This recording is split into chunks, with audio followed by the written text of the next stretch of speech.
கொள்ளுங்கள். நான் உங்களை ஒரு பொழுதும் கைவிடுவதில்லை. நீ இப்போதும் வாழ்க்கையை பற்றி நினைத்து கவலைப்பட்டு கொண்டு இருக்கிறாய். உன்னை காப்பாற்ற நான் இருக்கிறேன். உனக்கு வழிகாட்ட நான் இருக்கிறேன். கவலைப்பட வேண்டிய எந்த ஒரு அவசியமும் கிடையாது. எது என்னிடம் முழு மனதுடன் பக்தி என்னும் கண்ணீரை சிந்தி வேண்டுகிறாயோ அது நிச்சயமாக நிறைவேறும். என்னிடம் கேட்ட அனைத்து கோரிக்கைகளுக்கும் பதில் சீக்கிரமாகவே வரும். உனக்கு எத்தனை சோதனை வந்தாலும் அதிலிருந்து உன்னை காப்பேன் நான். உனக்கு எது வேண்டுமானாலும் என்னிடம் கேள். வேண்டியதை தரவில்லை என்றால் புரிந்து கொள், அது உனக்கானது அல்ல என்றால். என் குழந்தையின் நலம் ஒன்றை எனக்கு குறிக்கோள், அதை மட்டுமே நான் அளிப்பேன். என் பக்தர்களுக்கு துன்பத்தை கொடுத்தால் அங்கு நானே நீதிமானாக இருப்பேன்.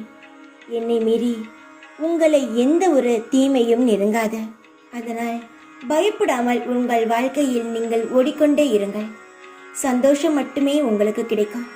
பாதுகாக்க இந்த சாய் இருக்கிறேன். தைரியமாக இரு. எப்பொழுதும் உன் கூடவே இருப்பேன் நான். ஓம் சாய்ராம்.